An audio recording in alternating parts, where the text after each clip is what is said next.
Mwiriwe mwese. Eh bien, c'est toujours bien de se voir. J'ai le plaisir de vous voir. Nishimiye kongera kubabona J'ai aussi le plaisir d'être avec vous pendant cette semaine.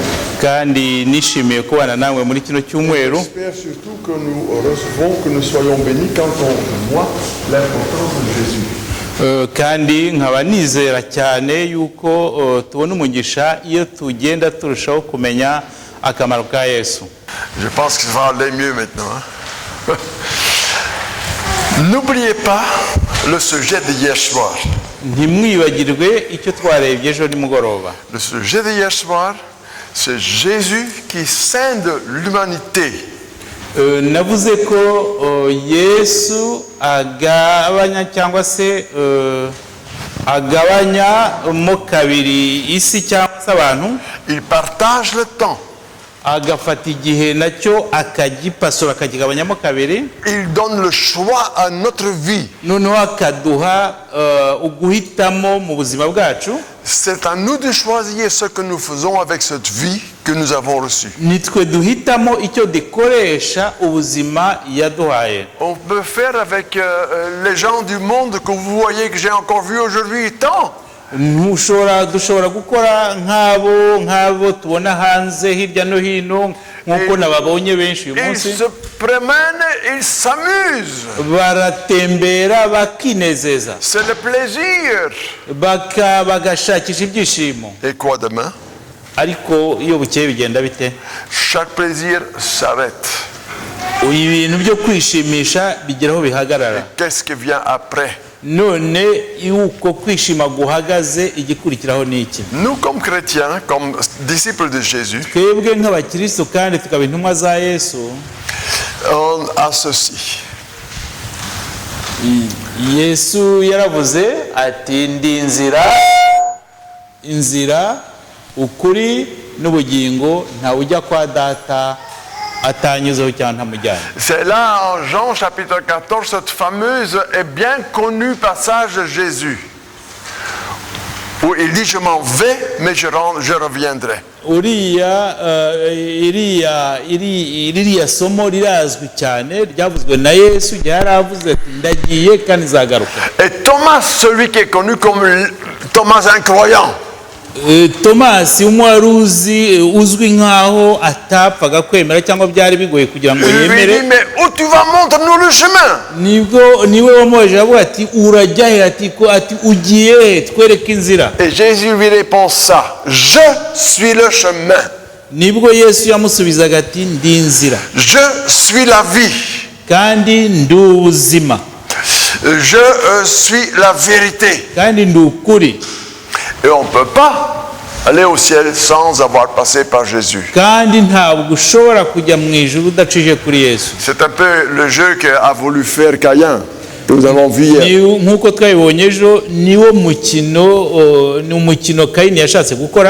Et qui commence avec l'offrande d'un don sans passer par le sacrifice de l'animal.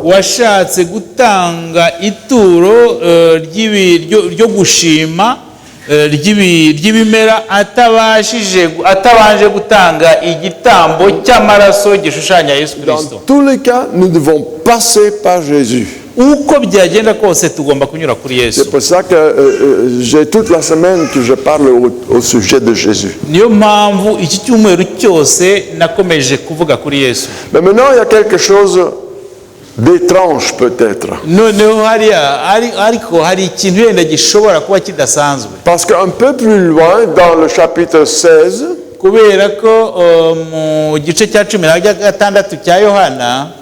nous venons que Jésus dit, il parle du Saint-Esprit. Encore un chapitre qui est difficile peut-être pour comprendre. Mais il lui dit quand il sera parti, il va envoyer un autre consolateur. ari nibwo Yesu yavuga yuko igihe azaba yagiye azabohereza, yavuga ko azohereza umufasha, et il va convaincre le monde de ce qui concerne le péché, kandi azemeza abantu icyaha icyo ari cyo, de ce qui concerne la justice et le jugement. n'ibyerekeranye no gukiranuka n'urubanza. Et alors il explique ces quelques phrases, ces quelques mots. Noneho nibwo yasobanuraga ibyo, Il dit en ce qui concerne le péché, ku byerekeranye n'icyaha, parce qu'on ne croit pas en moi. kubera ko batanyizera. Maintenant, je vous pose une question très difficile et facile en même temps. Ni ikibazo tu vas poser. Oui, tu poses la question. Ngiye kubaza ikibazo cyoroshye kandi kinakomeye. Suivant ce passage de Jésus, Ukurikije ariya magambo ya Yesu, le péché est quoi? icyaha ni iki? Et vous n'y pensez pas, vous n'osez pas le dire. Ntimubitekereza Mais le cyangwa péché se est quoi ici? hano icyaha ni iki muri aya magambo? Hein? Oui, ne pas croire en Jésus, en lui. Icyaha ni ukutizera Yesu. C'est ça là qui est le péché. Ne Hano pas croire nicyo cyaha en lui. gihari. Nous connaissons tous le passage de 1 Jean 4, verset 8. Twese tuzi ruriya isomo ryo muri Yohana uwa mbere igice cya mbere, cya kane umurongo wa On se traduit généralement dans nos Bibles. bisobanura muri Bibiliya muri rusange. Celui qui ne garde pas les commandements, il commet le péché. Bavuga yuko umuntu utubaha amategeko y'Imana aba akoze icyaha. Maintenant, regardez Fabien, je ne sais pas qu'est-ce qui est écrit dans vos Bibles, dans votre traduction. Sinzi bitewe na Bibiliya mufite nuko zanditswe, sinzi icyanditsemo. Mais dans la traduction du Nouveau de Jérusalem, dans la traduction anglaise et encore beaucoup des autres, Ariko muri Bibiliya zandikiwe mu Bwongereza, nyinshi cyangwa zimwe na zimwe, vous trouvez que la plupart, ou que le texte dit que le péché est aussi de ne pas garder les commandements. usangamo baranditseho ko icyaha nanone ni ukutubahiriza amategeko y'Imana. Alors le début, c'est le péché, ce n'est pas croire en Jésus. Ni ukuvuga ko mu ntangiriro cyangwa se ishingiro ni ukutizera Yesu. Et ça veut dire de ne pas avoir confiance en Jésus. Ni ukuvuga kutagirira icyizere Yesu, Mais aussi de ne pas accomplir les commandements est aussi le péché. ariko no kutubaha amategeko y'Imana nacyo ni icyaha. Mais normalement, celui qui a confiance en Jésus, il accepte aussi sa parole. Ni ukuvuga ko ubundi mu kuri uwizera Yesu yubaha n'amagambo yavuze. Ce que Jésus a dit auparavant, hein? Uko ibyo Yesu yavuze mbere, Il dit, vous êtes mes amis igihe avuga ati muri inshuti zanjye si vous gardez mes commandements. nimwumvira Jean amategeko 14, nimwumvira amategeko yanjye. Alors maintenant, quand on sait ce qui est le péché, tout dépend de croire, d'accepter, d'avoir confiance en Jésus. None ubu iyo umaze rero kumenya icyaha icyo ari cyo, biterwa nuko nyine wizera Yesu kandi ukaba umufitiye n'icyizere. Et quand vous parlez du retour de Jésus dans le monde actuel, il demande si vous êtes encore saint là-haut. Ni ukuvuga yuko iyo utangiye kuvuga Yesu muri ino si ya none cyangwa tugengutse bibaza yiba uri muzima. De quel secte ou de quelle déformation intellectuelle que vous venez. Bakavuga ati ubwo izo ngirwa dini urimo cyangwa se ibyo ibitekerezo byawe bimeze bite? J'ai là mis le verset de Genèse 3, verset 5. Hariya ririya somo turibona mu itangiro igice cya gatatu umurongo wa gatanu. Le LSG, ça veut dire Louis II. Hariya ryanditswe na Louis cyangwa se c'est en Genèse 3 verset 5. Hariya mu itangiriro, je suppose que vous connaissez tout cela. Iriya somo ndibwira ko mwese murizi. Dieu sait que le jour où vous en mangerez, vos yeux s'ouvriront imana izi, ariko imana izi yuko igihe muzakiryaho amaso yanyu azahumuka, et que vous serez comme des dieux, azahumuka noneho mukaba nk'utumana, connaissant le bien et le mal. muzi ikibi n'ikiza. On en a parlé cette semaine au début. Dutangira Connaître le iki bien et le cyumweru mal. twarabivuze ibirebana n'ikibi n'ikiza. Une expression qui arrive seulement, ou qu'on trouve seulement 2 fois dans toute la Bible. Ariya magambo aza inshuro ebyiri muri Bibiliya yose. Mais ici, vous avez la seule prophétie du diable qui se réalise.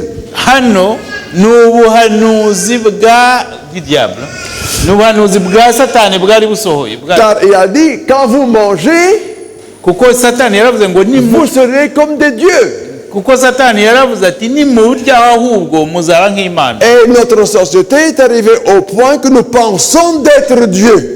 Noneho rero aho tugeze ubu ngubu abantu bo bageze batekereza yuko nabo ari utumana Vous dutoya. savez, le retour de Jésus, on n'en parle pas, on se moque de ça. Ntabwo ubu muri kino gihe bavuga kugaruka kwa Yesu, aho gusanga abantu babiseka cyane. Mais il y a de multiples de gens, pour ne pas parler des millions, Ariko hari abantu ibihumbi byinshi ndetse na miliyoni nyinshi qui ont donné leur vie parce qu'ils croyaient dans le retour de Jésus. batanze cyangwa se bemeye kwicwa, batanga ubuzima bwabo kubera ko bemeraga ko Yesu azagaruka. C'est en grande partie, c'est l'histoire du protestantisme. C'est l'histoire du protestantisme. Hariya ubwo dusubiye mu mateka y'ukuntu itorero cyangwa se abaporoso baje, Parce qu'ils croyaient au retour de Jésus. bizeraga yuko Yesu azagaruka. Chez moi à la maison, j'avais dû l'amener. Enfin, on ne pense pas à tout. Hein. Chez moi à la maison, Tu vois quoi? j'ai chez moi à la maison un article d'un journal. Okay, iwanjye mfite inyandiko mu kinyamakuru. C'est le journal qui s'appelle La Voix du Luxembourg. Noneho icyo ikinyamakuru cyitwa Ijwi rya Luxembourg. Et ce journal appartient à l'échevet. Kandi icyo kinyamakuru Échevet. L'échevet. Il y a un évêque, hein? Oui. Icyo kinyamakuru ni cyandikwa cyangwa se ni cyandikwa n'abepiskopi cyangwa se n'abasenyeri. Et il se moque là dans cet article des gens qui croient encore dans le retour de Jésus. Muri icyo kinyamakuru usanga bakerenza ahubwo basekera cyangwa baseka abantu bakizera ko Yesu azagaruka. Le retour de Jésus, c'est l'Église. Bavuga ko kugaruka kwa Yesu ni idini cyangwa ni itorero. Alors vous voyez comment le temps change. Murabona ukuntu ibintu bihinduka. Le temps change continuellement. Kandi ibintu bigenda bihinduka, bigenda birushaho guhinduka cyangwa igihe kigenda kirushaho À guhinduka. tel point que les églises Ku buryo amatorero cyangwa amadini se vident de plus en plus. agenda abantu bayavamo, barushaho kuyavamo, akagenda asa nk'aho arimo ubusa. Parce qu'ils ont perdu l'espoir du retour de Jésus. Kubera ko bavanwamo nuko batakizeye ko Yesu azagaruka. En plus, il y a une surinformation. Kandi nanone hakaba bigaterwa nanone n'amakuru atari yo babona. Je vais te donner un exemple. Ntanga urugero. Moi, je ne connais pas parce que je ne sais pas comment le faire. Njye simbizi ko ntazi ko umuntu yabikora, Mais ntanabikora. il faut seulement demander à un enfant qui va à l'école primaire. Il sait. Ariko wabaza umwana ujya mu mashuri abanza hano, Il sait écrire un article et le mettre sur l'Internet. azi kwandika ibintu agahita bishyira kuri internet. Ça, c'est le temps aujourd'hui. N'importe qui écrit et envoie sur le net. Umuntu wese yandika, uwo ari we wese arandika kandi noneho agahita ibyo yanditse abishyira kuri internet. Quand moi j'étais enfant, Iyo jyewe nkiri umwana, c'était seulement les grands philosophes, les grands maîtres qui pouvaient écrire et le publier.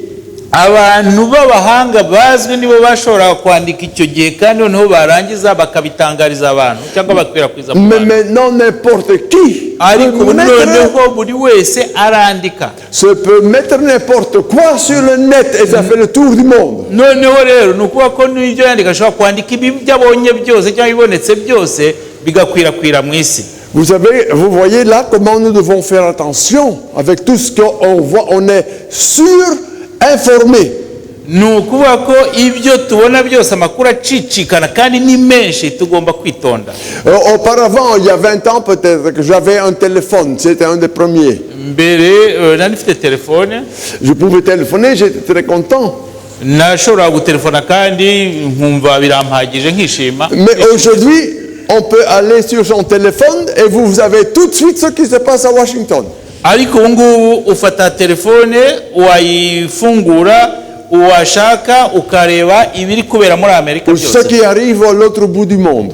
ukareba ibiri hirya mu bindi bice by'isi kure yacu. Vous voyez, ça c'est le temps moderne. Les gens sont pris par quelque chose. Ibyo ni ibyo bihe bigezemo nyine n'amajyambere yo muri kino gihe. Et rares sont encore les gens qui se promènent sur la rue sans avoir les parlophones dans leurs oreilles et avec le téléphone en main. Ahubwo igitangaje ni uko abantu bake ari bo bashobora gutembera mu mihanda badafite amatelefone mu ntoki na turiya twumvirizo bashyize mu matwi. Ils ont leur haut-parleur dans les oreilles. Bafite turiya twumvirizo cyangwa turiya tubafasha kumva mu matwi, Avec le téléphone en main. bafite amatelefone mu ntoki. Et alors, ils ne vont pas, même pas pour traverser la rue parce qu'ils sont occupés là. Noneho rero kubera ko bariho babarangare nta nubwo bareba aho banyura iyo bambukiranya C'est vrai ou umuhanda. c'est pas vrai? Nibyo cyangwa sibyo? Nous sommes surinformés. Ni ukuvuga ko hari turakurikira birenze urugero. Hari amakuru menshi arenze umuntu ashobora kubona. Et n'importe quelle maladie qui déclate, Ni ukuvuga ko indwara iyo ari yo yose iteye, donnez le temps et ils vont trouver la guérison. bitanga Donnez le temps. batanga igihe, noneho batanga igihe, noneho nyuma y'icyo gihe batanze bakabona umuti wayo. Vous savez qu'au Congo, République démocratique, il y a maintenant de nouveau une épidémie d'Ebola. Hein? Muzi ko muri kiriya gihugu cya Kongo muri kino gihe hari iriya ndwara ya Ebola. Et ils essayent de vacciner les gens car ils pensent d'avoir trouvé un anticorps. Bakingira abantu kubera ko ubu bashishikajwe no gukingira abantu kubera ko babonye umuti nyine ushobora kurwanya iyo ndwara. Et nous avançons dans la science. Tugakomeza gutyo mu bintu nyine bagenda bavumbura. C'est la prophétie du diable. Vous serez comme des dieux. Wavuze yuko bazaba nk'Imana, ni Satani n'ubuhanuzi. Satani wari ubibwiye, wari ubihanuriye bari Adamu na Eva. Je vais vous dire quelque chose d'étrange. Ngiye kubabwira ikintu kidasanzwe. Vous n'entendez ça pas souvent de devant. Vous n'entendez pas ça très souvent dit d'ici devant. Ibyo ngiye kubabwira kidasanzwe ntabwo mukunze kubyumvira hano ku ruhimbi. Vous savez qu'aujourd'hui, il y a des gens qui trouvent qu'ils sont un homme qui trouve qu'il a une femme et une femme qui trouve qu'elle est un homme. Muzi ko muri kino gihe hari umuntu ubona umugore yabona ari aho akumva ko ngo ari umugabo nawe yaba ari aho ngaho akabona yuko ari umugore. On n'ose pas trop parler dans nos églises. Hein? Ntabwo mu itorero ryacu bagitinyuka kubivuga. Mais quelqu'un qui pense qu'il est dans un mauvais corps, ariko umuntu utekereza ko ari icyo atari cyo, un homme qui pense qu'il est une femme, umugabo agatekereza ko ari umugore, c'est comme ça. Hein? Vous lisez ça partout. Hein? ntimubibona ibyo ngibyo. Mais je vous donne un conseil. Ndagira ngo mbagire inama. Donnez le conseil à ce monsieur ugerageje guha inama uwo mugabo de se dénuder devant le mirage. Noneho ukamubwira ngo yiyambure ajye imbere y'indorerwamo, Et il va voir un homme. azabona ko ari umugabo, C'est la même chose pour une femme. ariko wakumva ngo ari umugore. Et je pense que les gens ils se font des idées. abantu bitsindagiramo ibitekerezo. Et alors, pour répondre à cette idée des gens, noneho kugira ngo basubize ibyo bitekerezo by'abantu, alors on va faire d'une femme un homme et d'un homme une femme.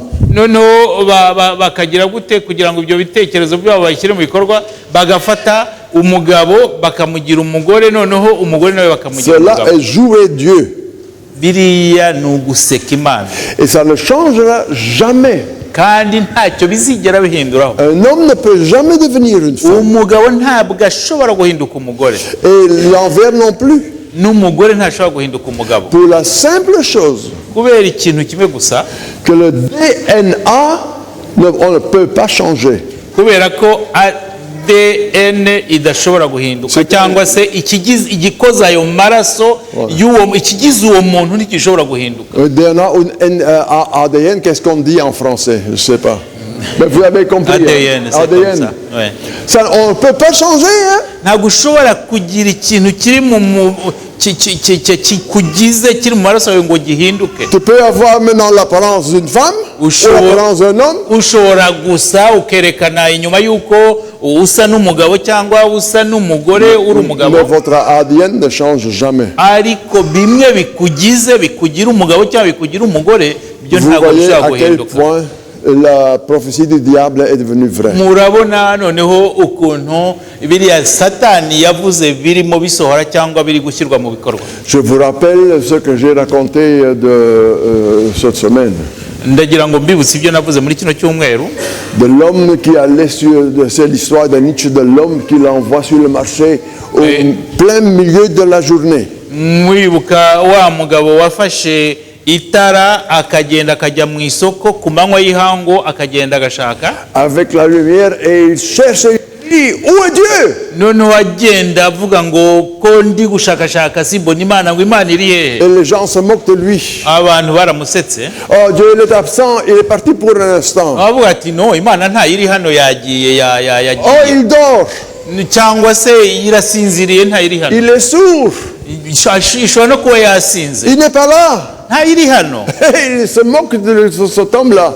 noneho baramuseka, uwo mugabo ari kugenda Et ashaka, alors il casse sa lanterne. noneho ahita afata rya tara ritura hasi, Et alors il dit, nous devons l'inventer alors de nouveau. noneho avuga ati Imana yo hano tugomba kuyihimbira, Car sans Dieu, nous sommes tous perdus. kubera ko nta Mana twese tuba Vous savez, twapfuye. maintenant, nous avons tué Dieu. twishe Imana, Nous avons tué avec Dieu la vérité. noneho tumaze kwica Imana twayicanye n'ukuri, Et un vide s'est installé chez nous. noneho muri twebwe hasigara ikintu cy'ubusa kirimo ubusa Vous voyez, Dieu est mort. Imana yarapfuye, Et avec Dieu, la vérité, elle est morte. n'urupfu narwo n'ukuri nako kwapfanye nayo. Et le vide s'est installé dans la vie de l'homme. noneho iyo yapfuye n'ukuri wapfa hasigaye ikintu cy'ubusa. C'est pour cela qu'on ne peut même plus se promener tranquillement sur la rue. On ne se peut plus ni nayo ingaruka z'ibyo, niyo mpamvu tudashobora gutembera mu mayira cyangwa mu mihanda nta mpungenge dufite. Et on peut se poser la question, comment nous sommes arrivés à telle situation? noneho umuntu ashaka kwibaza ati byagenze gute kugira ngo tugere aho hantu. Oh, c'est un fait, on est né là-dedans dans les années 2011, 2000. On est né dans les années 2000 maintenant. ubu turi mu myaka ibihumbi bibiri. Moi, je suis encore une exception de 1900. kubera ko bon hari abavutse mu myaka ibihumbi bibiri, ariko jyewe navutse ntabwo navutse mu 1900 n'imyaka irenga. Et il y a des gens qui disent, oui, c'est comme ça. hari abantu bavuga ngo bongo ni uko bimeze nyine.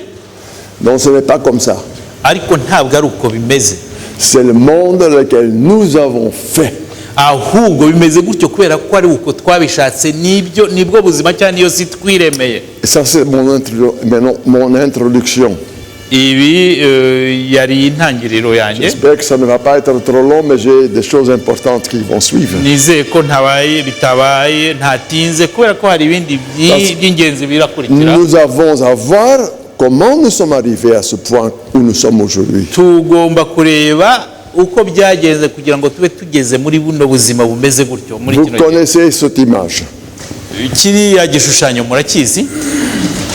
C'est l'image de la statue, à peu près, ce que Nebuchadnezzar a vu dans son rêve. Ni igishushanyo, cya gishushanyo Nebukadineza yabonye mu nzozi. Et il voulait savoir ce qui vient après. Noneho yashaka kumenya ibizakurikira. Lui, il était présenté comme la tête d'or. We yarashushanyije cyangwa yerekanwaga n'igihanga cya zahabu. La puissance actuelle sur le monde. Noneho bishaka kuntu bibyerekana ukuntu yari akomeye cyane mu isi yose. Et il est montré comment, à fur et à mesure que la valeur diminue, noneho cya gishushanyo kigenda cyerekana ukuntu uko bizagenda agenda ubushobozi afite bugabanuka. ça commence avec l'or. Noneho byatangiye ari zahabu, umutwe wa zahabu. Après, ça devient de l'argent. Noneho biza ari ari feza, nibyo? Ouais. C'est mieux d'avoir investi dans l'or que dans l'argent, hein, parce que l'or est beaucoup plus. muzi ko zahabu niyo ihenda cyangwa ifite agaciro karengeje ak'ifeza. Et après, il y a le bronze. Noneho haza umuringa. Et après, il y a le fer. Noneho haza icyuma. Et après, vous avez de l'argile. Noneho hakurikira ibumba. La diminution de la valeur, on pouvait dire aussi des choses. Murumva ukuntu agaciro kari kugenda kagwa gatakara, ni nk'uko ibintu nyine byagendaga bitaka cyangwa se bivaho bihinduka. Maintenant, je arrive au fer. Noneho tugeze ku cyuma. Vous voyez ici l'empire romain dans son extension. Murabona ubwami bw'abaroma bwari bwarakwiriye hirya no hino. Oh, ça c'était au temps de Jésus. Ni muri cya gihe cya Yesu. Mais la Bible dit aussi, un peu plus loin, en Daniel et aussi en Apocalypse, que ça ne va pas tenir. Bibiliya ivuga muri Daniel ndetse no mu byahishuwe.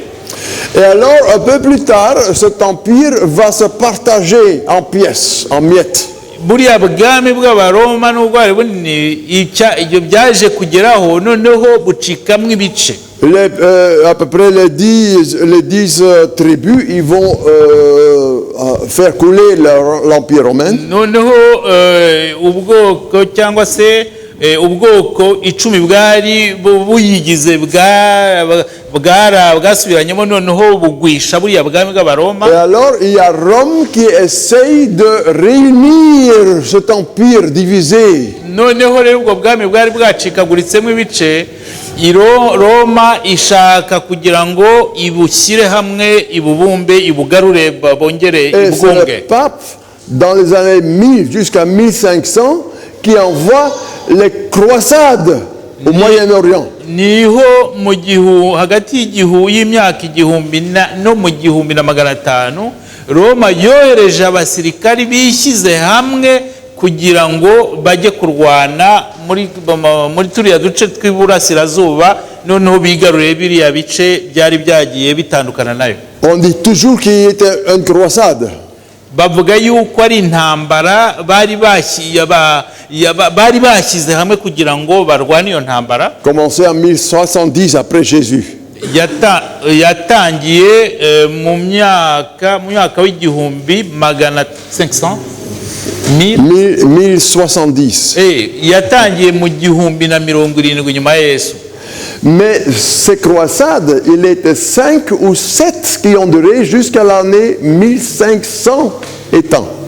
Ariko muri iyo ntambara il y a 5 ou 7 croisades qui ont duré. Izo ntambara zabaye, hari zitwa gutyo bashyize hamwe abantu bahuje kugira ngo baje kurwana. hari indwi cyangwa se inshuro intambara indwi cyangwa esheshatu cyangwa indwi zagejeje zarakomeje zigera mu 1500. Et pendant que tous les armées de l'Europe étaient au Moyen-Orient pour délivrer Jérusalem, igihe rero abo bari bavuye hirya no hino mu Burayi, mu bihugu by'i Burayi bishyize hamwe kugira ngo bajye kurwanya babohoze Yerusalemu, il y a quelque chose qui se passe là dans l'Allemagne. hari ikintu cyabayeho hariya mu Budage. C'est la réforme de Luther qui commence. niho ubwo Luther twabonye cyangwa muzi yatangiye ivugurura cyangwa se ubugorozi. Et c'est à cause de ces croisades qu'on n'a rien pu faire contre les protestants, contre le mouvement de Luther. Ni kubera izo ntambara bari bahugiyemo iyo hirya zatumye Luther akomeza ririya vugura cyangwa se ririya vugura cyangwa buriya bugorozi, kubera ko bari bahugiye muri ziya ntambara, niyo mpamvu batamugweho cyangwa se ngo babibuze. Et alors, quand les croisades sont finies, quand ils ont été battus par les musulmans, igihe bavuye hariya ziriya ngabo zo mu Burayi zari zishyize hamwe kugira ngo bajye gutera babohoze Yerusalemu yari yafashwe n'abayisilamu, igihe bari bamaze gutsindwa bagarutse, les Européens, ils ont amené beaucoup de connaissances des musulmans. Faut pas oublier ça. Hein? abo bari bagiyeyo abanyaburaya bahavanye ubwenge cyangwa ibintu byinshi bahungukiye muri biriya bihugu cyangwa by'abayisilamu aho abayisilamu bari. Le monde européen va renaître. Noneho havuka no muntu uza mu Buraya havuka ibitekerezo bishya. Et le premier, la première phase, on appelle ça la renaissance. Noneho uburyo bwa mbere cyangwa se iyo nkubi ya mbere y'ibitekerezo bishya byari byagiye hariya bayise nyine kongera kuvuka. C'est la renaissance de l'art. Ici vous avez la fameuse Mona Lisa. Noneho hariya nyine ni ibitekerezo bishya cyane cyane mu birebana no gukora ibintu, mu gutekereza ibintu cyangwa se kwandika ibintu. Vous avez là la fameuse Moïse. hariya no mu gushushanya cyangwa se gukora ibintu, murabona hariya ishusho rya Mose. Seulement 2 pièces d'art qui sont nées dans ce temps, mais il y en a tant. Noneho biriya ariya mashusho cyangwa se biriya bintu babumbye, amashusho babumbye yerekana bariya abantu bayabumbye muri iriya myaka. C'est ce qu'on appelle la renaissance. Je pense que nos jeunes, ils ont appris ça à l'école. Nibyo bita nyine uburyo bwo kongera kuvuka cyangwa se kwivugurura. La renaissance va suivre. Nuko kiriya gihe bise kuriya cyarakomeje. Qui va suivre par un mouvement philosophique qu'on appelle le rationalisme. Noneho biriya bitaga kongera kuvuka bucya byaje gukurikirwa nanone n'inkubi y'ibitekerezo bitaga noneho gufata ibintu bakabireba mu kuri kwa. Le rationalisme, ça veut dire tout peut être résolu par la pensée. On va philosopher. Noneho bishaka kuvuga ko byose umuntu ashobora ibibazo umuntu ahura nabyo cyangwa ashobora kubibonera igisubizo akoresheje ibitekerezo yabitekerejeho, noneho akabona ibitekerezo. Vous avez là Descartes qui était un des arts qui est aussi bien connu aujourd'hui parce que c'était un grand athée. hariya murabonamo umugabo muri iriya nkubi y'ibitekerezo hari umugabo witwa Descartes. Et c'est le temps d'Immanuel Kant. Beaucoup ne le connaissent pas, mais c'est quand même une idée. Nuriya witwa Emmanuel Kant. Pour qu'on puisse comprendre comment on est arrivé à notre temps. Ibi ni ukugira ngo mumenye ukuntu mbese ibihe turimo ukuntu byageze cyangwa se ukuntu ibihe turimo byageze hano biri. Et alors il va naître aussi l'empirisme. Noneho l'empirisme, oui, je ne sais pas pourquoi ça ne passe pas. C'est pas grave. L'empirisme. L'empirisme, c'est maintenant nous avons raisonné. noneho ibyo ni ukuvuga inkubi y'ibitekerezo yaje none cyangwa y'uburyo bwo gutekereza yaje kuvuga ngo ni ukuvuga ngo niba twatekereje nous devons maintenant voir si tout est vrai par l'existence, par le vrai. Est-ce que vraiment 1 plus 1 est vraiment 2, par exemple? noneho niba twatekereje noneho ibyo twatekereje tugomba kubisuzuma tukareba ko ari byo koko. Ça, c'était surtout David Hume, c'est un Anglais qui avait lancé cette pensée. wari ukaze cyane cyangwa se yimirije imbere muri ibyo bitekerezo n'uriya witwa Hume w'umwongereza. Alors, je viendrai plus tard encore sur quelqu'un, tout à l'heure, mais vous voyez qu'entre-temps, il y a, enfin, quelques années plus tard, 1812, le 18e, 19e siècle, vous avez les Français qui vont rayer le monde. Murabona muri kiriya kinyejana cya 18 19 abafaransa nabwo batangiye gushaka kwigarurira isi yose. C'est l'empire français dans le temps de Napoléon. Ni mu gihe cya Napoléon. Alors vous voyez que le monde commence à tomber en miettes. Murabona yuko icyo gihe isi cyangwa se ibihugu isi yari itangiye gucikamo ibice cyangwa se gucikamo ibice. Vous avez premièrement ces différentes philosophies qui mettent Dieu déjà de côté. Kandi biriya bitekerezo twabonye cyangwa buriya buryo bwo gutekereza cyangwa kubona ibintu twagiye tubona uko bwagiye bukurikirana bose bashyiraga Imana iruhande. Dans ce sens, n'oubliez pas l'homme qui va aller chercher Dieu sur le marché. Kandi ibyo ntimwibagirwe wa mugabo twabonye wagiye ku isoko cyangwa mu isoko afite itara kugira ngo ashake aho Imana iri. C'est Dieu qui est mort et qu'on commence à tuer de plus en plus. No gihe y'Imana bavuga ko yapfuye, igihe yapfuye nibo batangiye kwica n'abantu benshi. Alors, vous avez ici l'Empire français. Ça ne sort pas bien, c'est trop clair ça. Alors, vous voyez ici la France. Et tout l'empire colonial de la France. Ça, c'est en 1900 jusqu'à 1939. hariya ni ukuva mu 1900 kugeza mu 1939.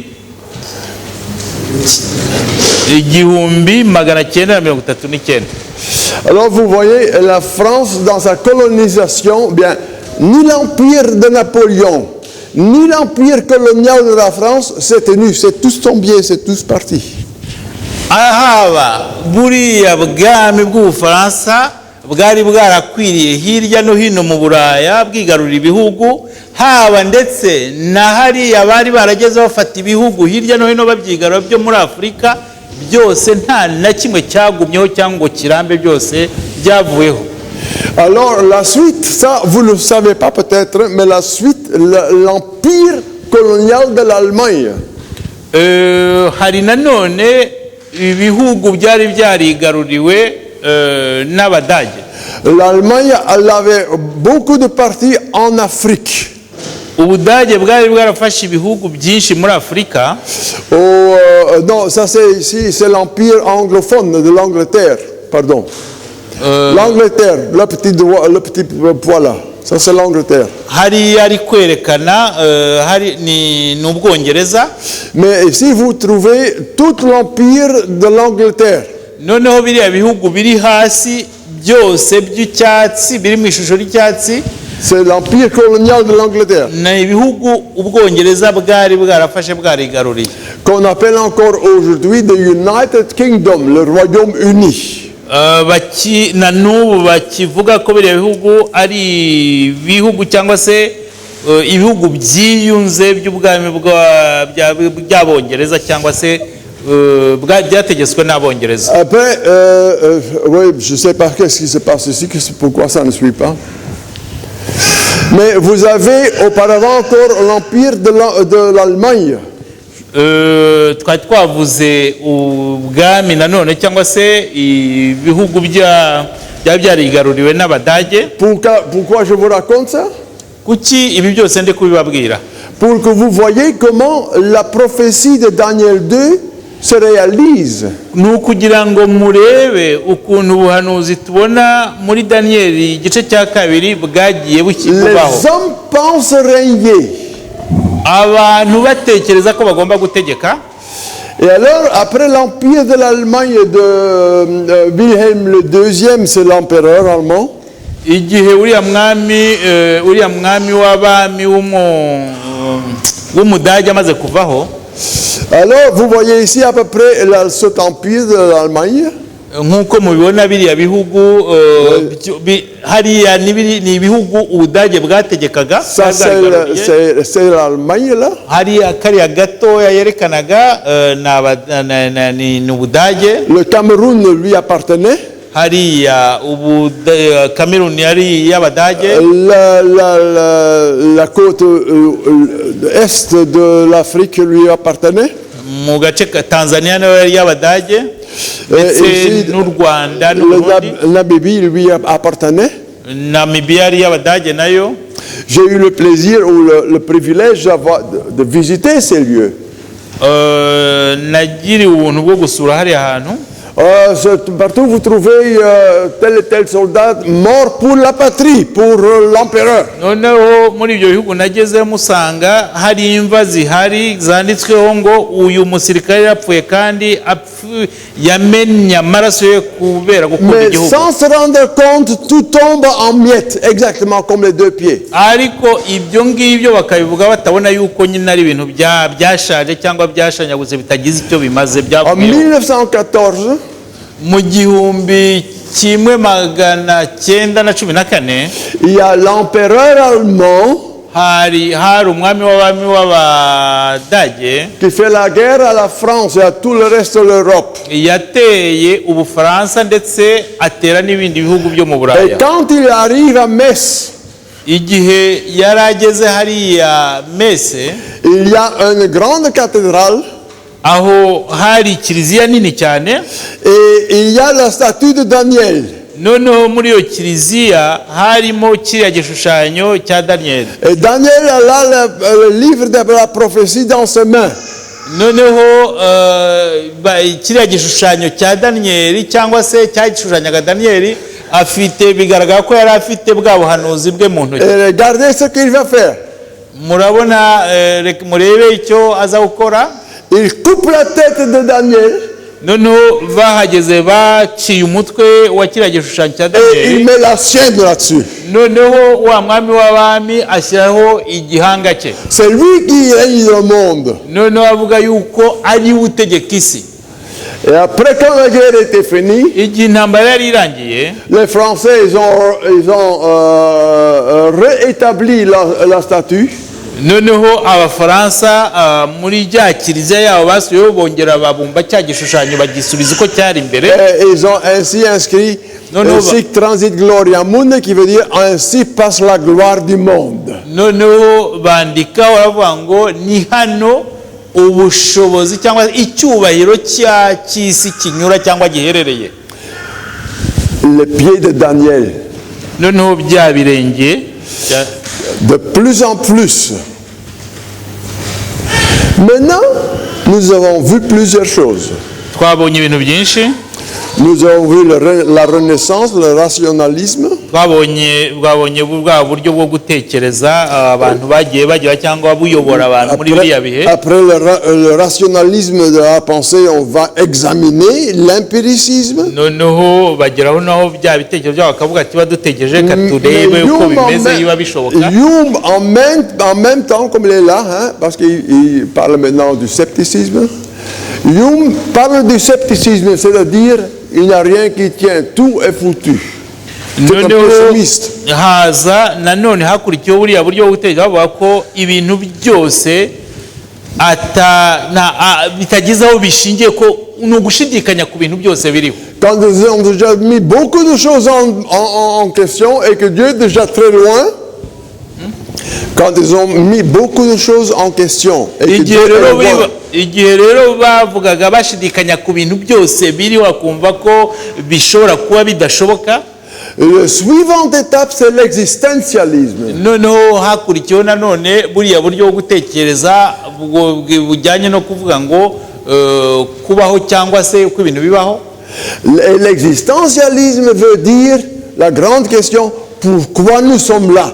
Qu'est-ce qu'on fout ici? noneho muri ubwo buryo bwo kubaho cyangwa no bakibaza ati yiba turiho kuki turiho kuki turi aho ngaho. Et un des premiers, c'était déjà Nietzsche. Hein? Nietzsche était le premier qui pensait comme ça aussi. uriya mugabo niwe wabaye uwa mbere cyangwa wabaye ikubitiro ryo gutekereza Je kuko ne sais pas si vous avez déjà entendu de ces hommes, mais ils sont importants. Hein? sinzi iyo bariya abantu mwarigeze mubumva. Le suivant, c'est Kafka. uriya wakurikiyeho Kafka. Et Kafka écrit un livre. uriya wakurikiyeho Kafka yanditse Il igitabo. a écrit plusieurs livres, mais un spécifique. yanditse byinshi ariko hari ikidasanzwe yanditse. Et ce qu'il écrit là-dedans, ce livre s'appelle Le procès. icyo yanditse cyari cyitwaga urubanza cyangwa kivuga ngo Un homme est arrêté. incarné. Non, arrêté. umuntu wafunzwe cyangwa se bafashe Et il est amené en prison. bamujyana mu buroko. Et tout le livre raconte l'histoire de cet homme qui n'a jamais su pourquoi il est arrêté. noneho icyo gitabo cye cyavugaga uwo muntu wafunzwe akajya mu buroko kandi atazi icyo azira. La nullité de la vie, pourquoi nous sommes là? noneho rero bikavaho kuvuga ati ubuzima bumaze iki ese ubundi ni iki tumaraho ni iki gitumye tubaho turiho kubera iki. Sartre, je l'ai connu, il est de mon temps.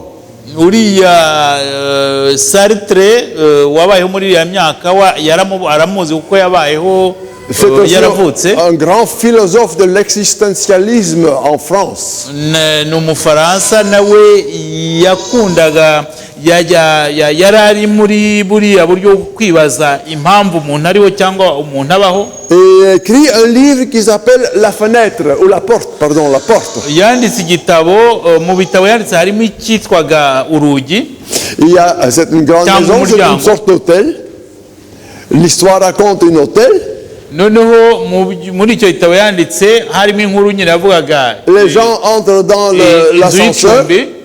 noneho abantu bayuzuramo et ils sont emmenés dans une chambre. noneho bamaze kwinjira aho mu nzu y'icumbi bajya mu Et l'ascenseur s'arrête là. Et ils sont dans la chambre. Ils arrivent dans une chambre. noneho binjiye muri iyo nzu y'icumbi binjira muri kiriya cyuma cya asanseri kibazamura bagiye kubona babona barigeze mu cyumba. C'est bien d'être arrivé dans la chambre, mais il n'y a pas de sortie.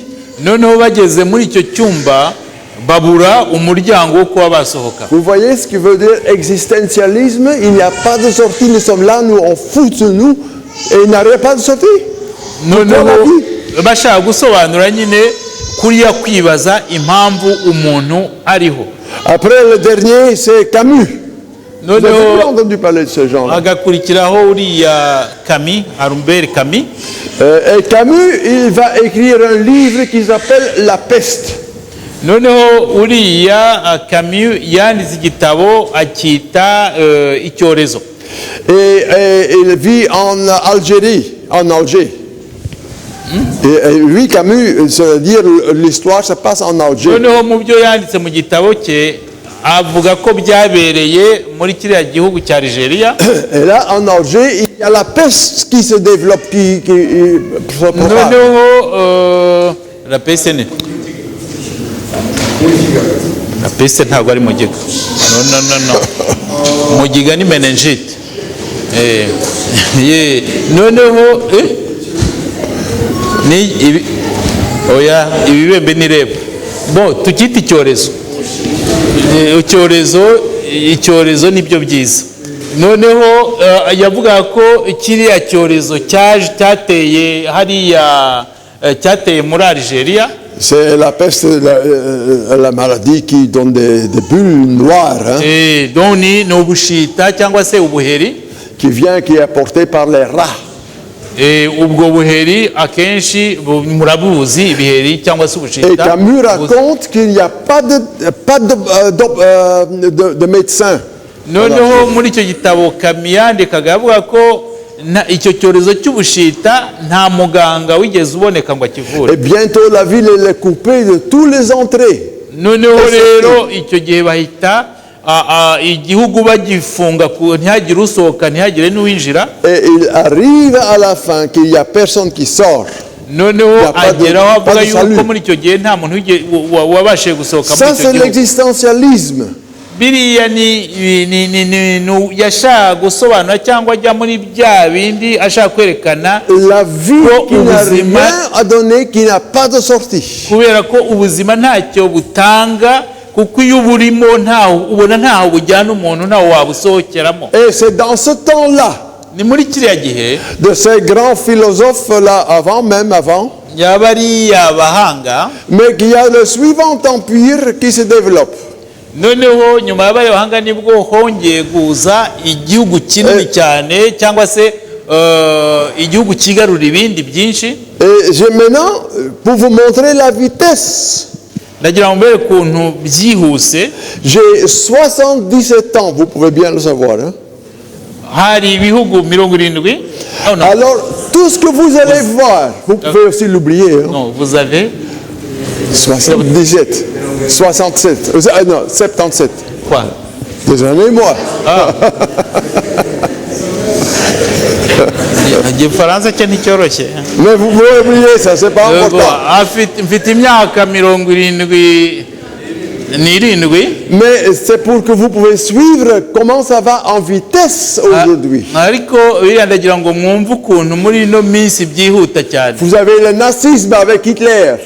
Murabona hari Hitler yari wazanye bya bintu byo kumva yuko ari ubwoko buruta abandi. À la grande extension, voilà le royaume d'Hitler. Noneho yahise yigarurira atera ibihugu by'ibindi arabyigarurira. Qu'il disait un royaume pour 1000 ans. Noneho avuga yuko ubwami bwe cyangwa kiriya gihugu cye yaguye bizamara imyaka 1000. Où c'est aujourd'hui? Ubu ngubu hariho iki cyangwa buri disparu. Nta kibukiriho, nta gira bihugu ntibikiriho. Avec 10 millions de morts. 70 millions, quelque chose comme ça. Harapfuye abo bantu bagera kuri izo miliyoni. Ouais, ça peut être quelques millions de plus, je ne sais pas. Oui, 60 millions. Ça c'est avec l'ère de Staline que vous comptez. Moi, n'importe. Soit. Hapfuye iriya ntambara zishe abantu benshi cyane. Et si vous avez le monde communiste sous Staline, noneho haza nanone uriya Staline wari nawe washatse kugira igihugu aracyagura kandi imitegekere yo mu bundi buryo, ko bose bagomba gushyira hamwe byose leta akaba ari ibigenga. Et quand c'est changé il y a quelques années, c'est venu maintenant la Russie. Noneho kiriya gihugu cy'ubukomuniste cyangwa ibihugu by'Abarusiya byiyunze bishyize hamwe byaje gusambuka nabyo hasigara kiriya cy'Uburusiya. Moi je me rappelle encore de Staline, hein? De Staline. Moi je me rappelle. Yewe ndacyibuka Staline. Je me rappelle d'Hitler. Ndibuka Hitler. Alors vous avez le suivant, c'est la colonie d'Italie, ça c'est Mussolini. Haje ukurikiraho nanoneho kiriya gihugu cy'Ubutaliyani nacyo kigarurira ibindi. Qui allait conquérir l'Italie et l'Afrique. No, cyagiye kigera no muri Afrika, kigarura ibihugu byo muri Afrika. La Libye et tous les endroits ici à côté. C'était l'empire italien. Muri Libya n'ahandi hegeranye. Où c'est maintenant? Ubu se biriya bihugu abataliyani bari barigaruye biracyahari, ntabwo bigihari. J'ai connu Mussolini, enfin connu, j'ai entendu encore dans ma vie. Hein. Mussolini yabayeho nanjye naravutse ibye narabyumvise. Après vous avez le Japon. Noneho haza kuza hari nanone Ubuyapani. Voilà la grandeur de l'empire japonaise. Reba Ubuyapani n'ibihugu byari byarigaruriye. Vous avez déjà entendu parler de la guerre du Pacifique? Vous avez entendu parler de la guerre du Pacifique? Mwigeze mwumva intambara ya biriya birwa byo muri Pacifique? Qui finalement a pris fin avec la bombe atomique en 47. iriya ntambara yahagaritswe na bya bisasu bya kirimbuzi abanyamerika bateye hariya mu Buyapani muri 1945. Et chez les suivants, ce sont les États-Unis. noneho bakurikiyeho ni Leta Zunze Ubumwe za Amerika. Ce que je n'ai pas marqué, mais que vous devez savoir, ibyo ntakizeho murabizi, eh bien, c'est la guerre des États-Unis au Vietnam. igihe Leta Zunze Ubumwe za Amerika zajyaga gutera cyangwa se zakoraga intambara muri Vietnam En Corée du Nord. no muri Korea y'Amajyaruguru, Les deux endroits où les États-Unis ont été battus, kandi hariya hose barahatsindiwe. ils pensaient d'éteindre leur empire. Bumvaga ko bazagura ibihugu byabo, Et que personne n'allait croire, ils étaient battus. Moi, j'ai vécu ça. nubwo nta wumvaga bishoboka, ariko baratsinzwe. Je vous ai écrit ça dans mon livre où j'ai été appelé dans cette guerre-là. Mu gitabo nanditse nanyuzemo ziriya Et ntambara, comment Dieu m'a épargné de ne pas y aller. noneho mvuga ukuntu Imana yandinze singe muri biriya bihugu. Et maintenant, nous avons l'Europe unie. N'ubu noneho dufite Uburaya bwiyunze. Est-ce qu'on peut vraiment dire ça, l'Europe unie? Mbese koko mu by'ukuri ubu Buraya buriyunze cyangwa buvuga rumwe? Parce que ça commence à comment on dit ça, s'effriter. L'Europe commence à s'effriter. Kubera yuko ubona ko Uburayi butangiye kujegajega. Ça, c'est la communauté européenne. Hariya ni ubumwe bw'ibihugu by'i Buraya.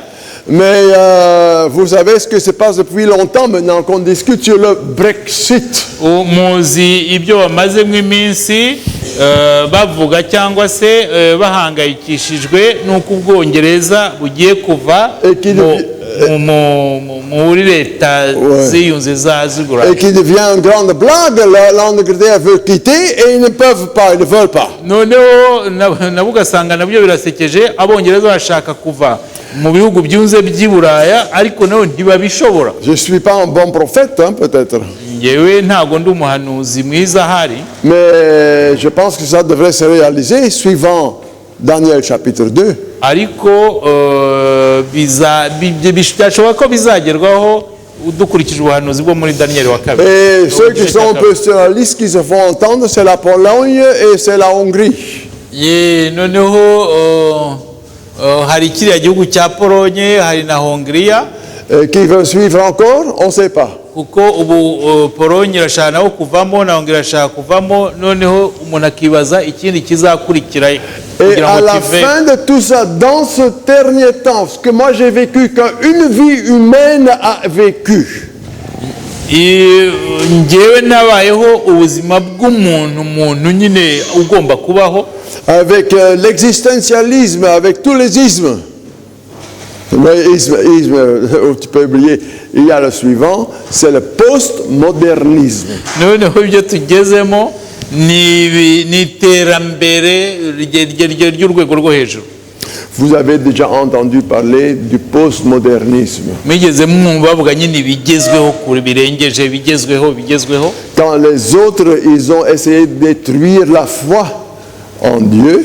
Igihe abantu bagerageje noneho kwica kwizera Imana cyangwa gukuraho kwizera Imana. Ils ont voulu faire douter la parole de Dieu. Igihe batangiye gutuma abantu bashidikanya ku ijambo ry'Imana. Maintenant avec le postmodernisme qui est, attention, qui est aussi en train de pénétrer dans nos églises. Noneho rero ibi bigezweho cyangwa amajyambere agezweho, même dans mon église, ibyo bitekerezo by'ibigezweho n'amajyambere agezweho byatangiye no gucengera mu itorero ryacu. N'ayez pas peur de mon église, de votre église, je sais pas. N'ayez pas peur. Gusa ibyo ntibigomba kubatera ubwoba. Qu'est-ce qui dit le postmodernisme? Mbese ibyo bigezweho cyangwa se bigezweho. Ne lisez pas le blanc parce que c'est allemand. Bisobanuye iki? Mais elle dit il n'y a pas de vérité. Muri ibyo mu buryo bugezweho no bavuga ngo nta kuri kuriho. Il n'y a pas de sens à la vie. Kandi ubuzima nta cyerekezo bufite. Et à la fin, il n'y a pas de certitude de quelque chose. noneho kandi nta kintu na kimwe ushobora kwizera ngo wumve koko ari cyo. La Bible est un beau livre, mais il n'y a rien qui est sûr là-dedans. Hein. Bibiliya nubwo yaba ari igitabo cyiza ariko ibirimo ntabwo wabyizera. Là, vous voyez où nous sommes arrivés maintenant? Murumva aho tugeze? On n'est sûr de rien. Nta kintu ushobora kwizera. Et ça fait un monde sans espoir. Noneho ibyo bigatuma rero tuba mu isi itagifite ibyiringiro. Un monde auquel on peut se poser la question, mais pourquoi tout? Qu'est-ce qu'on vient foutre ici? Noneho ibyo bigatuma umuntu yibaza muri iyo si cyangwa muri bwo buno buzima turimo, wavuga ngo ese ubundi umuntu abaho kubera iki? Et il y a actuellement des catastrophes qui s'arrivent qu'on n'a jamais connues auparavant. Hari ibintu impanuka cyangwa se ibintu bigenda biza, imiyaga, imitingito bigenda biza muri kino gihe kandi biza bikica abantu kurenza uko byari biriho mbere. En 2004, il y a été un tsunami au Thaïlande. Muribuka ya nkubi y'umuyaga yaje ni ikajya muri Haiti,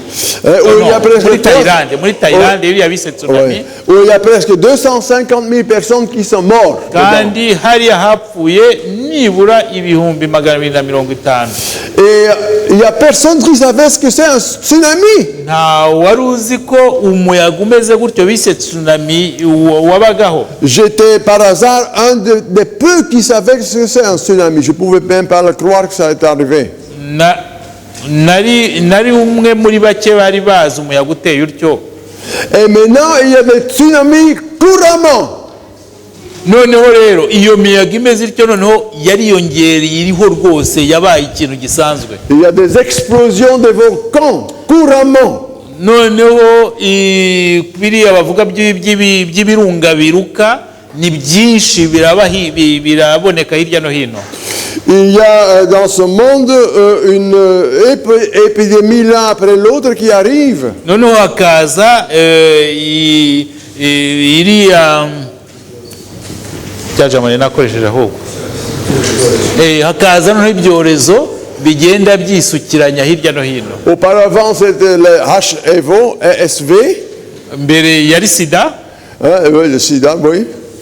Et aujourd'hui c'est le Ebola. None muri kino gihe ne Ebola. Et il y a encore le cancer, on peut rien faire, il devient de plus en plus. Noneho hari na kanseri kandi ubona ko abaganga ntacyo bari kuyikoraho. On vit dans un monde sans espoir. Tuba mu isi itafite ibyiringiro.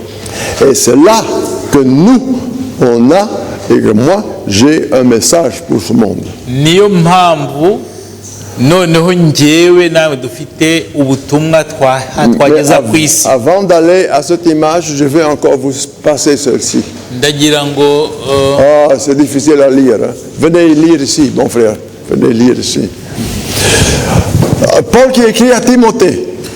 Ni Paulo wandikiraga Timoteyo. Sache que dans les derniers jours, il y aura des temps difficiles. Biraboneka muri noneho bavuga ngo umenye ko mu minsi ya nyuma hazabaho ibihe birushya. Les hommes seront égoïstes, abantu bazaba bikunda, amis de l'argent, bakunda amafaranga, vantards, birata, orgueilleux, biyemera kandi birata, blasphémateurs, kandi batuka Imana cyangwa rebelles à leurs parents, basuzugura cyangwa bigomeka ku babyeyi babo, batazirikana, impies, ari abapagani, insensibles, implacables,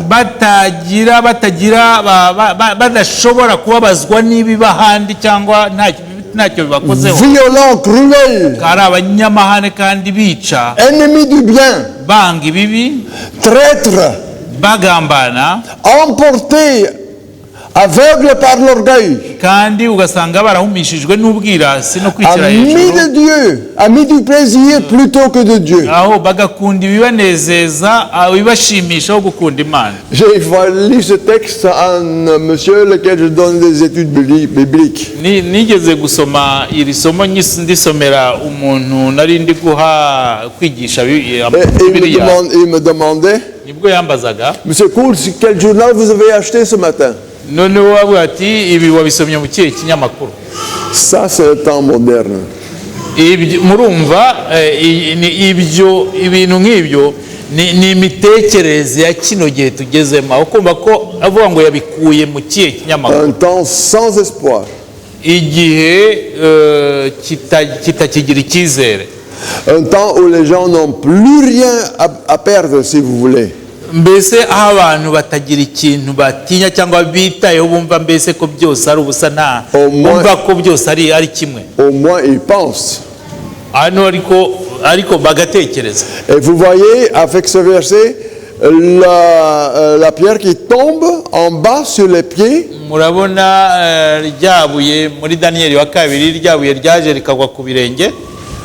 Et mes chers amis, nous avons là un message. Inshuti zanjye, twebwe dufite ubutumwa. Un message d'espoir. Dufite ubutumwa bw'ibyiringiro. C'est celui-là. Ni buriya. Le message des 3 anges que vous trouvez en Apocalypse 14. Ni ubutumwa bw'abamarayika batatu tubona mu byahishuwe igice cya 14. Le premier message est à mon avis le plus important. Ubutumwa bwa mbere nibwo ni ingenzi cyane. Où il est dit qu'il y a le premier ange qui appelle les gens à adorer Dieu. Gukunda Imana. Quand tout le monde adore un faux Dieu. Kubera ko abantu bakunda kandi bakahimbaza ibigirwamana. Il viendra un jugement. Ko hazabaho urubanza. Vous avez peur du jugement? Il y a un moment donné qu'on avait presque dit de prêcher dans mon église du jugement. Hari igihe mu itorero ryanjye bigeze kubuza kwigisha ibyerekeranye n'urubanza. Parce que ça faisait craindre les gens, personne ne veut un jugement. Kubera ko byateraga abantu ubwoba, abantu ntabwo bumvaga bashaka kumva iby'urubanza. Il n'y a personne qui aime le jugement. Nta muntu n'umwe ukunda urubanza. Même pas l'avocat n'aime pas le jugement. Yewe n'uburanira abantu ntabwo akunda imanza. Pour qu'il va à la cour, il faut le payer, sinon il ne va pas. Kugira ngo ajye mu rukiko ugomba kumuha amafaranga, utamurike ntabwo yajyayo. Et il y a un appel à reconnaître, à adorer Dieu comme créateur. Noneho uriya marayika agahamagarira abantu kukunda no guhimbaza Imana kuko ariyo muremyi. C'est pas un message de crainte.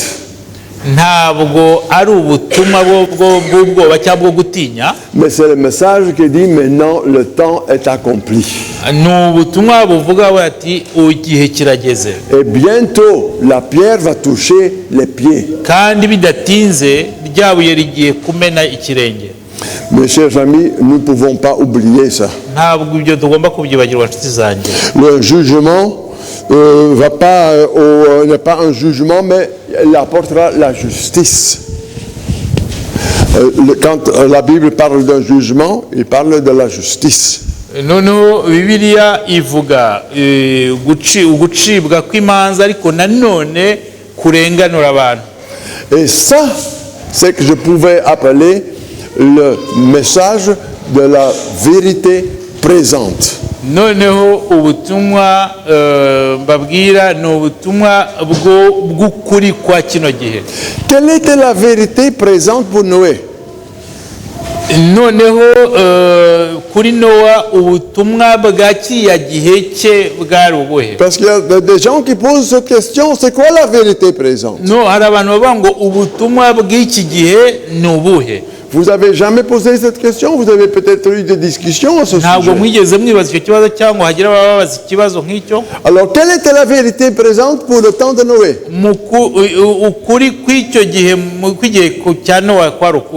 Il appelait les gens de venir dans l'arche.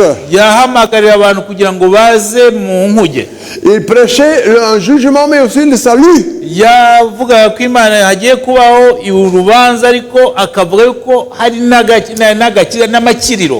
Demain, on va voir un peu sur Abraham et Isaac.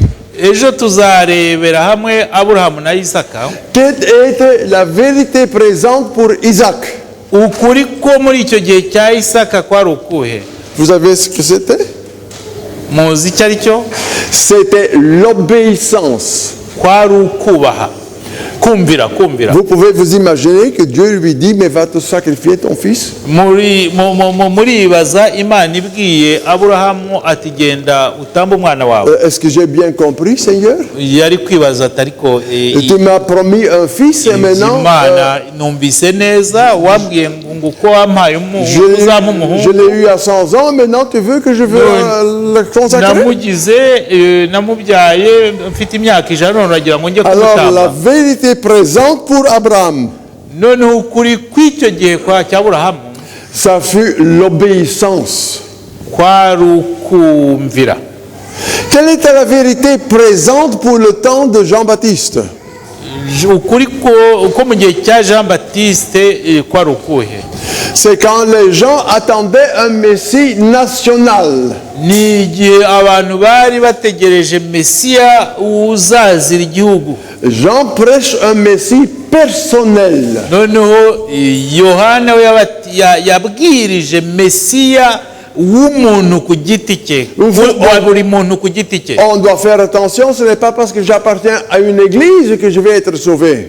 Ahangaha twitonde ntitukibeshye yuko ubwo ndi mu itorero ko bihagire kuba mu itorero kugira ngo nzabone ubugingo. Mais je dois être quelqu'un qui a accepté Jésus. Ahubwo ngomba kugira ngo nzabashe kubona ubugingo ngomba kuba ndi umuntu wemeye Yesu. Et Jean-Baptiste prêchait le merci personnel. Yohana Umubatiza yabwirizaga cyangwa yavugaga Mesiya ya buri muntu ku giti cye, wa buri muntu ku Quel giti était cye. le message ou la vérité présente pour Luther? Luther ukuri kw'igihe cye kwari ukuhe? Luther, la vérité présente, c'était la parole et la grâce. Icyo gihe ukuri kwari ijambo ry'Imana gukubiyemo ubuntu Et la foi. no kwizera. Ça, c'était la vérité présente pour son temps. Igihe cye nuko kwari ukuri kwari kugezweho. Et quelle est la vérité présente d'aujourd'hui? None ukuri kwa kino gihe ni ukuhe?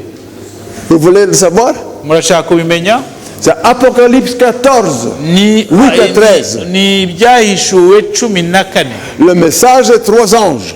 Buriya butumwa bw'abamarayika batatu. C'est le message qui appelle les gens individuellement à se préparer sur l'arrivée de Jésus. Ni ubutumwa buhamagarira abantu kugira ngo bitegure kugaruka kwa Yesu.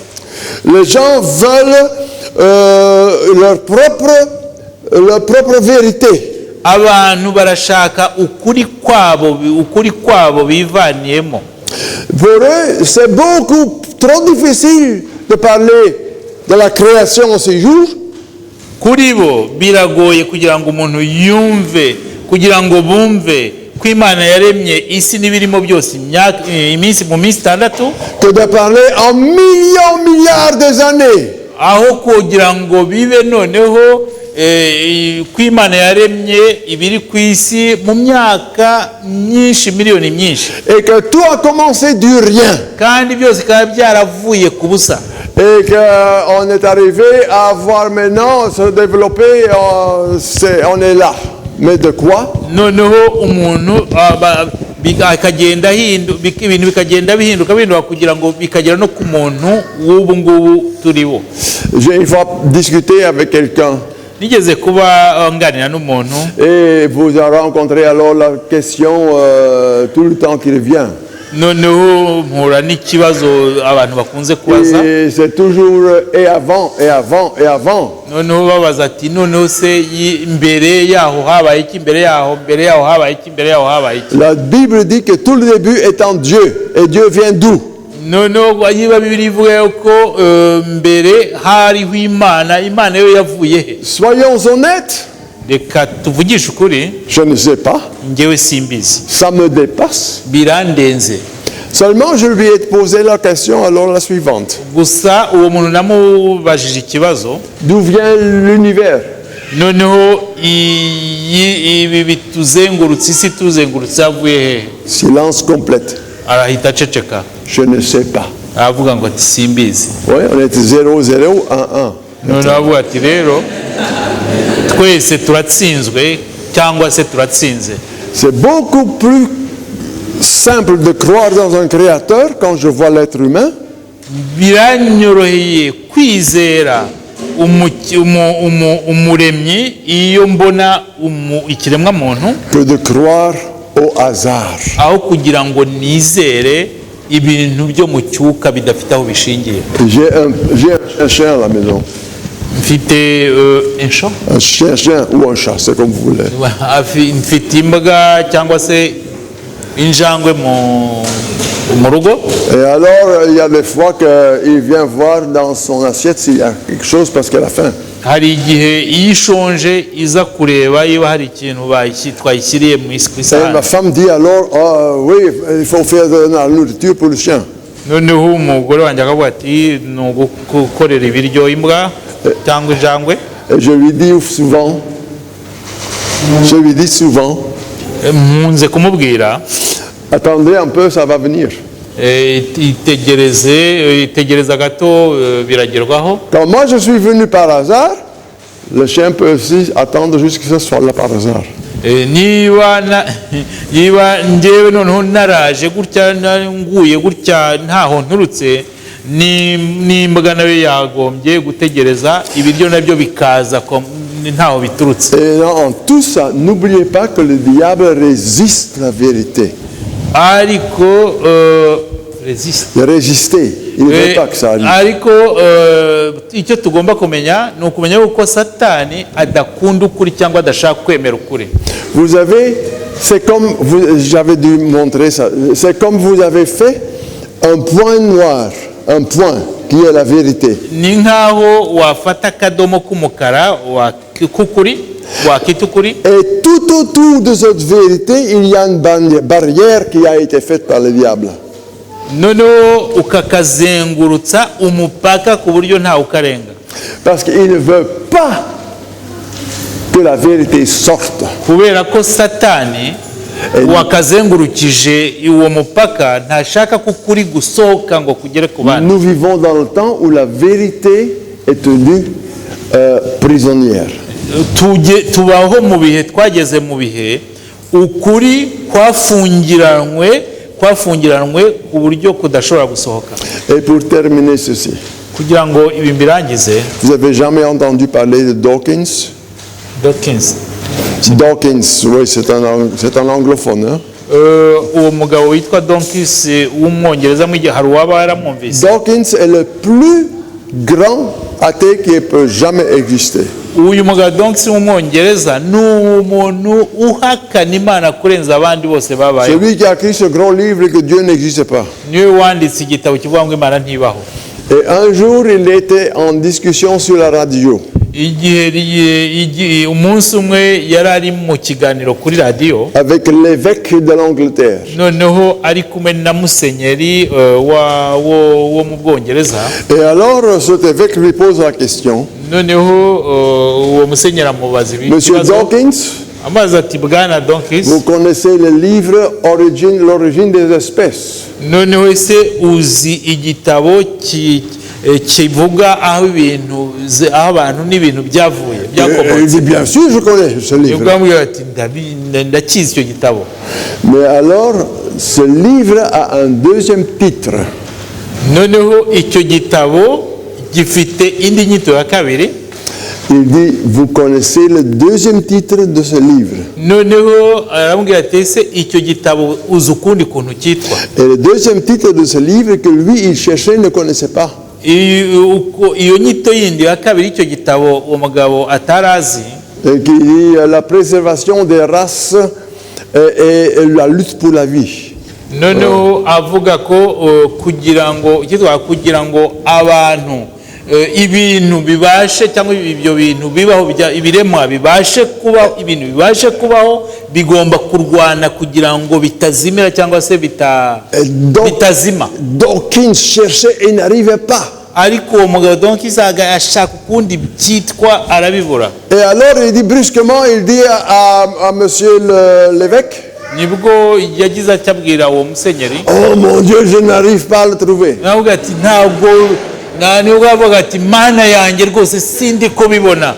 Vous voyez la stupidité.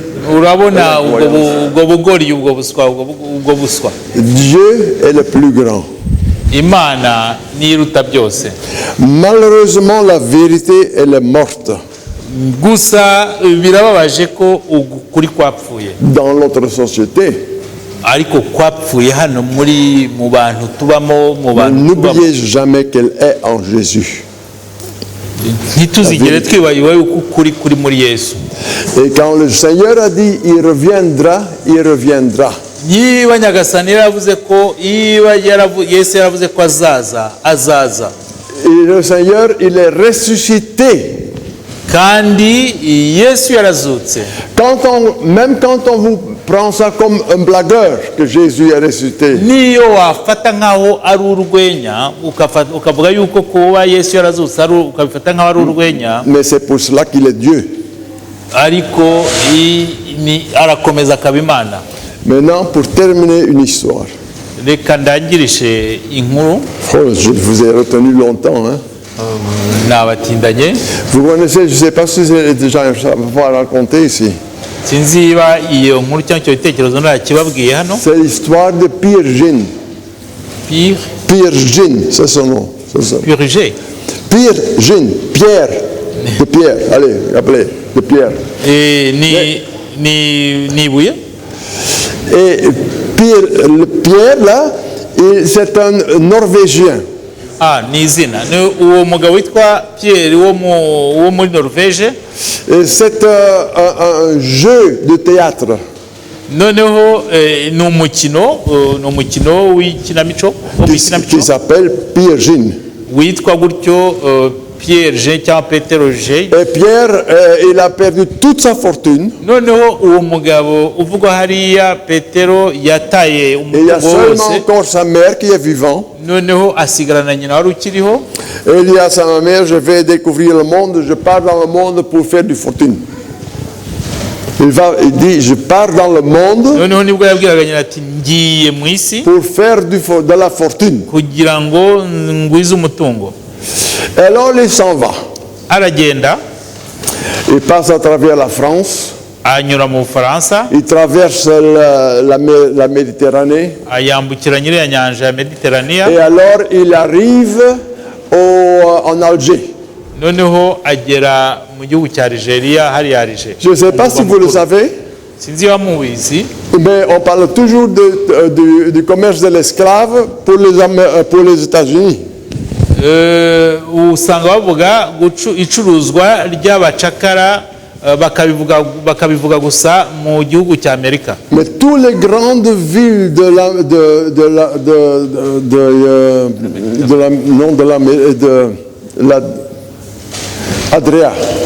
la mer Méditerranée.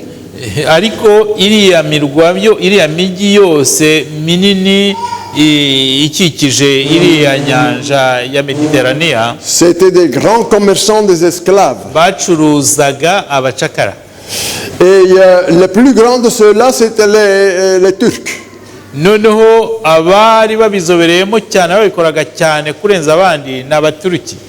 Et beaucoup de bateaux de blancs étaient pris en piège et les blancs devenaient des esclaves. Mbese rimwe na rimwe ahubwo hari amato yabaga atwaye abazungu nawe yagera hariya bakabafata nabo bakabagira abacakara. Là on ne parle jamais, hein? Ariko ibyo ntago babivuga. Mais c'est vrai ça. Kandi ni ukuri. Et Pierre Gine, il arrive en Alger. Noneho wa mugabo Pierre G wo mu Bwongereza agera Alger mu murwa mukuru wa par son trafic il fait de l'argent. Noneho mu ubucuruzi bwe bumuzanira amafaranga. Il arrive jusqu'en Égypte. Noneho aragenda kugera muri Egiputa. Il est riche, il a des femmes. Noneho arakira arongora abagore. Il prend des bateaux et il fait le commerce des esclaves. Noneho akoresha amato cyangwa amato noneho acuruza abacakara. Mais à un moment donné, il perd tout sa fortune. Noneho igihe cyaje kugeraho byose bimushiraho. Plus de femmes, plus de bateaux. Nta mugore agifite, nta bwato agifite. Plus d'argent. Nta mafaranga agifite. Plus rien et il pense je vais rentrer chez ma mère. noneho nta kintu asigaranye nibwo avuga ati ngiye gutaha nsubire kwa mama. Souvent c'est comme ça, c'est un peu l'histoire du fils prodigue. Niko bimeze nyine wa mwana ni inkuru ya wa mwana ni nk'inkuru ya wa mwana w'ikirara. Mais la fin est différente.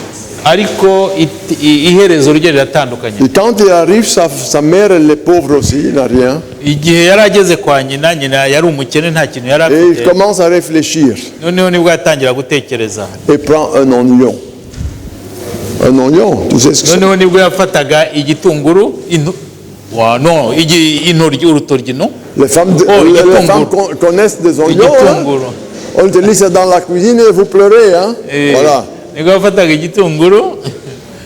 alors il commence à éplucher l'oignon. Et l'oignon est fait des couches, non? Des couches. L'oignon est fait des couches.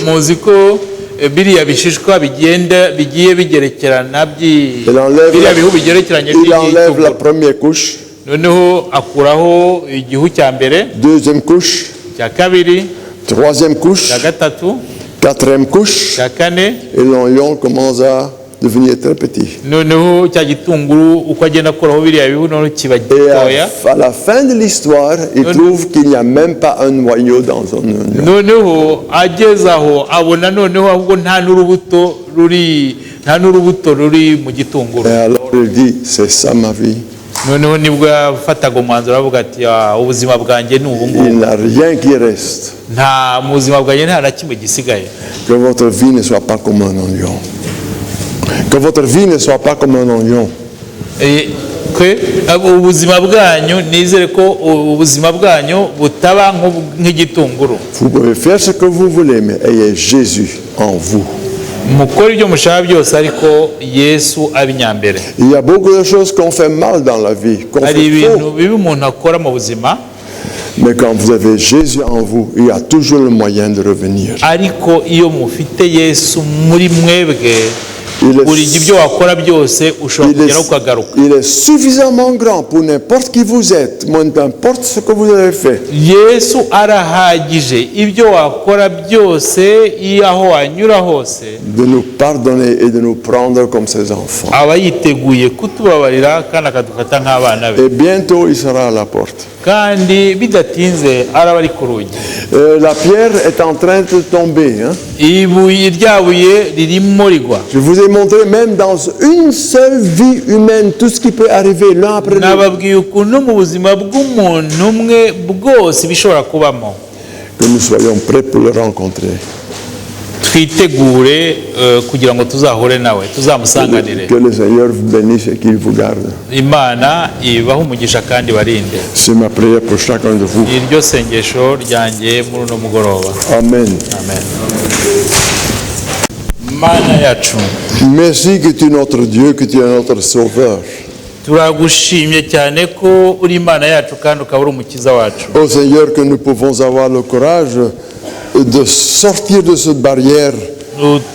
Turagusabye kugira ngo uduhe imbaraga zo kuva muri ruriya ruzitiro. Cette barrière qui entoure ta vérité. Noneho ruriya ruzitiro ruzengurutse cyangwa rugose ukuri kwawe. Bénis chacun de nous d'une façon particulière. Uha umugisha buri wese muri twe kandi mu buryo bwihariye. Peut-être nous t'avons accepté comme le Seigneur.